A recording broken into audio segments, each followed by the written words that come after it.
Chapter 17.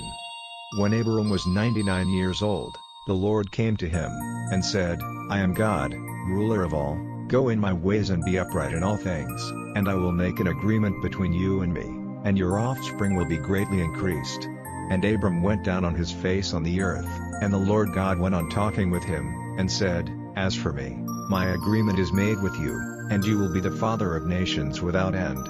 No longer will your name be Abram, but Abraham, for I have made you the father of a number of nations. I will make you very fertile, so that nations will come from you and kings will be your offspring. And I will make between me and you and your seed after you through all generations, an eternal agreement to be a God to you and to your seed after you. And to you and to your seed after you, I will give the land in which you are living, all the land of Canaan for an eternal heritage, and I will be their God.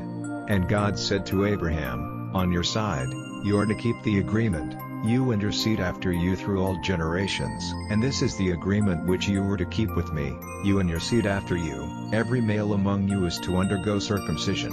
In the flesh of your private parts you are to undergo it, as a mark of the agreement between me and you.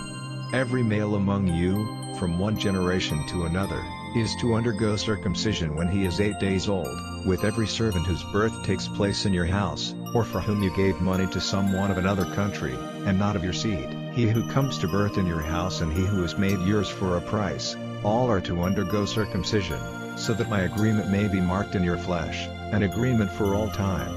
And any male who does not undergo circumcision will be cut off from his people, my agreement has been broken by him.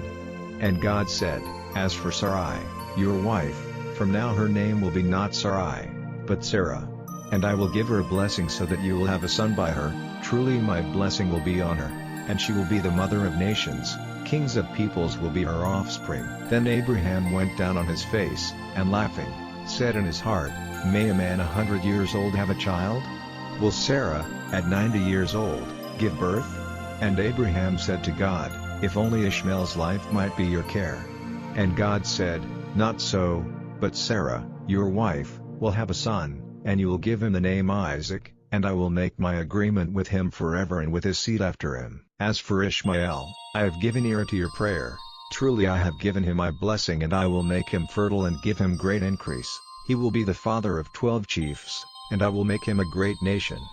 But my agreement will be with Isaac, to whom Sarah will give birth a year from this time. And having said these words, God went up from Abraham. And Abraham took Ishmael, his son, and all whose birth had taken place in his house, and all his servants whom he had made his for a price, every male of his house, and on that very day he gave them circumcision in the flesh of their private parts as God had said to him. Abraham was 99 years old when he underwent circumcision. And Ishmael, his son, was 13 years old when he underwent circumcision. Abraham and Ishmael, his son, underwent circumcision on that very day. And all the men of his house, those whose birth had taken place in the house and those whom he had got for money from men of other lands, underwent circumcision with him.